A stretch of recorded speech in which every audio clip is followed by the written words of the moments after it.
Bonjour les filles, je vous retrouve dans cette vidéo pour mes tops et flops du mois de mars. Alors je vais commencer par des produits soins, puis du maquillage, puis des produits pour les ongles et je finirai par les flops.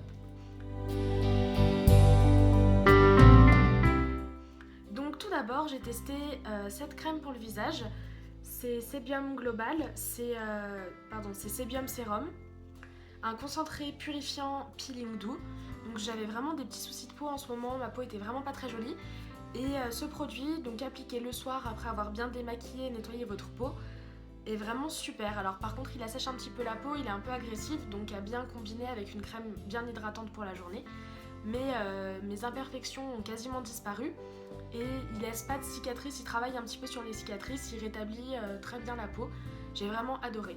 Attention par contre à pas tripoter vos boutons ou des choses comme ça avant de le mettre parce qu'il va piquer quand vous allez l'appliquer sur les zones de peau un petit peu irritées. Donc voilà, par exemple si vous avez un rhume, les ailes du nez, vaut mieux éviter.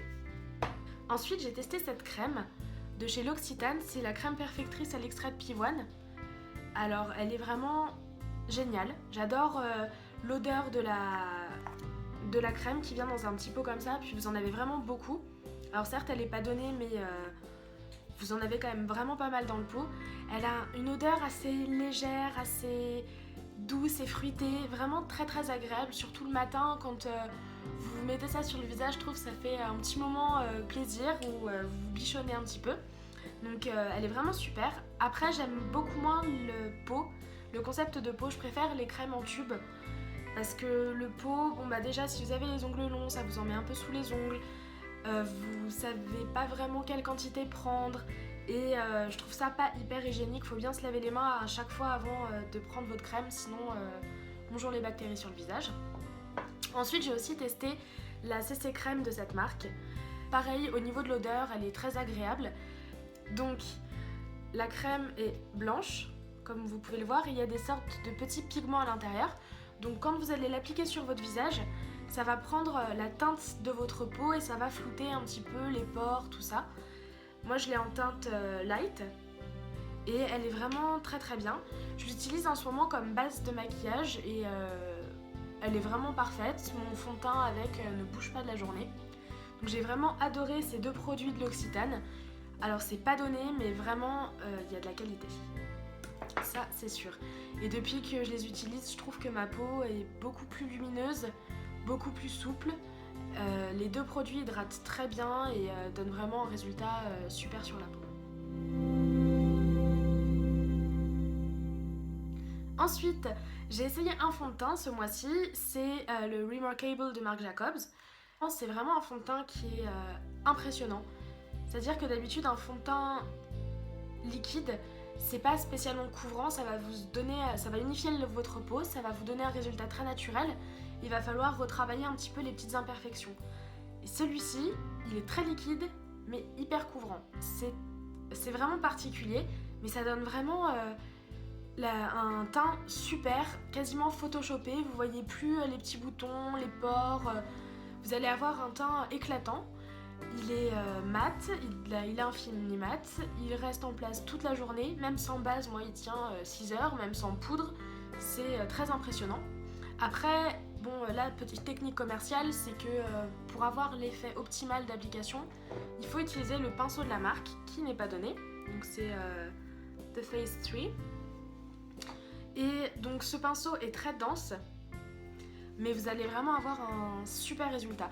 J'ai essayé au Beauty Blender, au doigt et avec un autre pinceau et c'était pas exceptionnel, c'était joli, mais c'était beaucoup moins bien, beaucoup plus compliqué à appliquer. Donc voilà, avec ce pinceau c'est vraiment le combo parfait.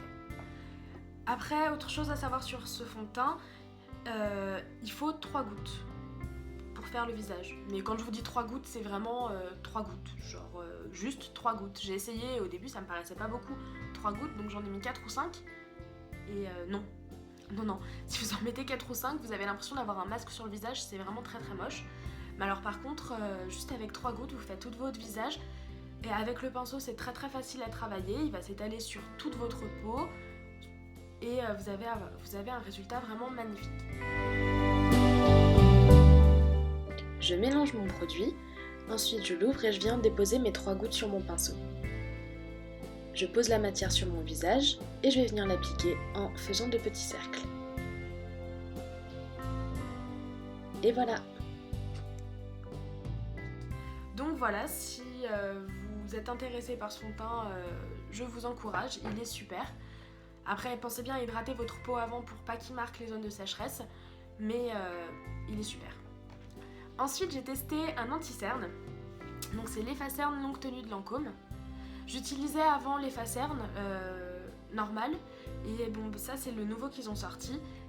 Et j'adore cet anti-cerne, mais depuis toujours, et je trouve qu'il est encore mieux maintenant, c'est vrai qu'il tient mieux. Après, j'aime pas forcément le système de tube comme ça, c'est assez compliqué pour doser l'anti-cerne.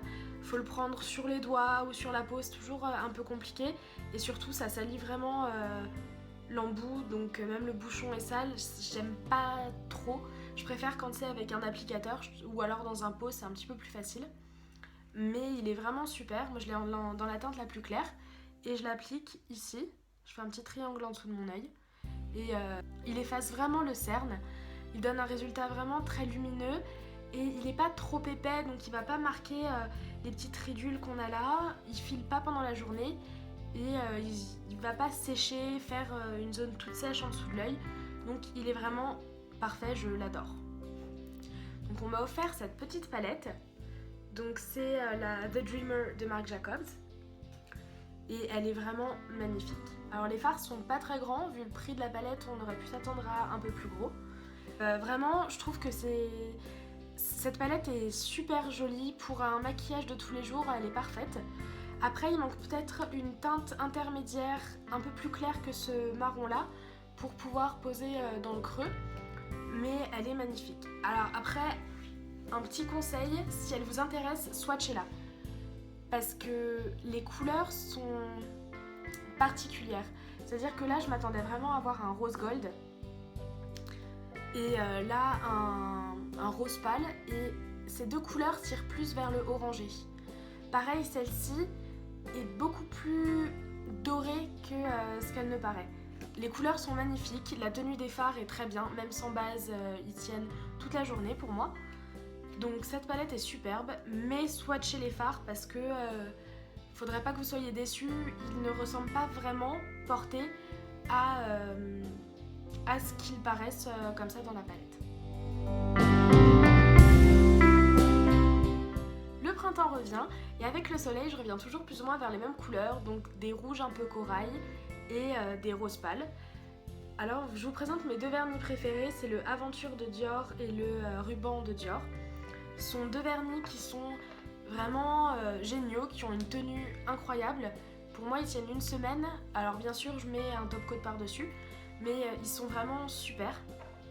Le Aventure, d'ailleurs, là, je sais pas si vous allez bien voir, mais je commence à voir le fond de mon flacon. Et ils sont top. En gros, je les alterne. Une fois, je mets le Aventure, une fois le ruban, une fois le Aventure, une fois le ruban, mais j'ai porté que ça pendant le mois dernier. Et voilà, ils ont une tenue géniale, ils sont ils font vraiment des beaux ongles, ils sont faciles à appliquer, ils vont donner un effet un peu brillant mais un peu ongle en santé. Et la brosse est assez large, comme vous pouvez le voir, ce qui fait qu'ils sont vraiment très faciles à poser.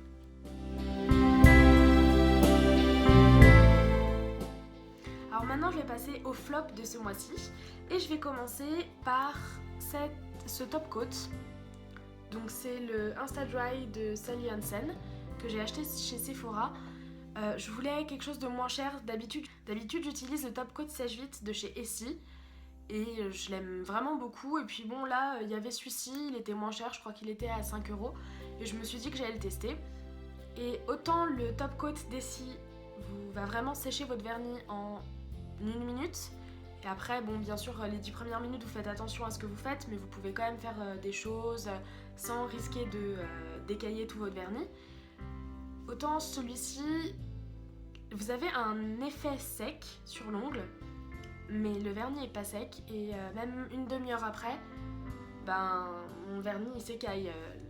Tout à l'heure, j'ai fait la vaisselle, je venais de me faire les ongles. Enfin, je m'étais fait les ongles 1 heure avant.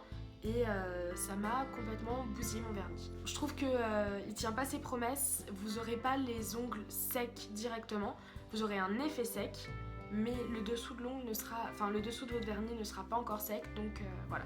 Je suis franchement déçue, je m'attendais vraiment à quelque chose comme le top coat sèche vite d'Essie ou le top coat sèche vite de Dior, qui sont très très efficaces. Ensuite, vu que je partais en vacances et que j'allais prendre l'avion et que je n'avais pas de bagages en soute, j'ai acheté des produits de voyage Caudalie. Donc c'est des produits en petit format qui peuvent passer en bagage à main. Alors, il y en a 2 que j'ai jetés et 2 que je vais vous montrer là. Tout d'abord, j'ai testé la crème gourmande mains et ongles, donc celle-ci. Et alors, je déteste l'odeur. Vraiment, j'ai l'impression de me mettre de l'ibuprofène sur les mains ou un médicament. Je sais pas... Je pourrais même pas vous décrire ce que ça sent. Je trouve l'odeur écœurante. Ça sent vraiment le médicament. Donc, je vous recommande pas trop cette crème si vous craignez les odeurs fortes. Parce qu'en plus, elle sent vraiment très fort. Après, elle laisse vraiment des mains toutes douces. Elle pénètre très rapidement. J'ai pas vu non plus de résultats exceptionnels. Elle hydrate les mains. Voilà. Donc je la finirai parce que quand même c'est toujours pas donné, c'est de la crème pour les mains. Mais vraiment l'odeur est... Je supporte pas l'odeur. Ensuite j'ai testé le masque Intent Détox. C'est un masque. Franchement il est pas mal, vous le laissez poser 5-10 minutes. Je l'ai laissé poser 10 minutes. Il a un petit peu purifié ma peau mais j'ai pas vu un effet exceptionnel. Ma peau n'était pas spécialement plus éclatante après la pose du masque qu'avant. J'avais que ça, donc j'ai fait ça, mais voilà, il n'est pas si mal que ça. Les effets sont là, mais franchement, j'achèterai pas le flacon plein parce que j'ai pas été impressionnée. Ensuite, j'ai testé l'huile démaquillante qui était pas super. D'habitude, j'utilise une huile démaquillante de chez L'Occitane. Et là, l'huile démaquillante que j'ai testée, elle était pareille. Alors déjà, l'odeur, elle sentait vraiment l'amande. J'avais l'impression de m'étaler de la frangipane sur le visage. Alors ça peut être une bonne odeur, le problème c'est que là c'était trop. C'est vraiment une odeur écœurante. J'avais l'impression de vraiment m'étaler une galette sur le visage. Et elle ne laisse pas la peau super bien démaquillée. Autant pour le teint, oui, ça allait, c'était plutôt pas mal. Autant pour le mascara et les yeux, je devais m'y reprendre à 2 fois. Donc je suis pas super satisfaite. Ça m'a dépanné, mais c'était pas super bien. Et voilà, je me lavais le visage après pour être sûre que tout soit bien parti. Et enfin, mon plus gros flop, j'ai testé le shampoing douceur. Alors, non, mais je ne vous le recommande, mais pas du tout. C'est le pire shampoing que j'ai testé, je crois. Je sais pas comment vous dire, mais déjà il lave mal. J'ai l'impression que je devais en mettre beaucoup pour que ça lave tous mes cheveux, pour que ça mousse un petit peu, donc pour avoir l'impression que ça lavait mes cheveux. Et bah même en sortant de la douche, j'avais pas la sensation d'avoir les cheveux propres. Et puis une fois sec, bah au bout d'1 heure, j'avais les cheveux gras. 1 heure, d'habitude il me faut 48 heures à peu près. Là au bout d'1 heure, j'avais les cheveux gras. Donc je vous le recommande vraiment pas parce que c'est une grosse déception pour moi vu le prix du produit. Je trouve que bon, déjà le tube, donc il est de la même taille que ça. Il m'a fait 2 applications et un résultat horrible. Même en rinçant, c'était nul. Donc voilà, c'était mes top et flop du mois de mars. J'espère que cette vidéo vous aura plu. Et si vous l'avez aimé, n'hésitez pas à l'aimer et à vous abonner à ma chaîne. Au revoir!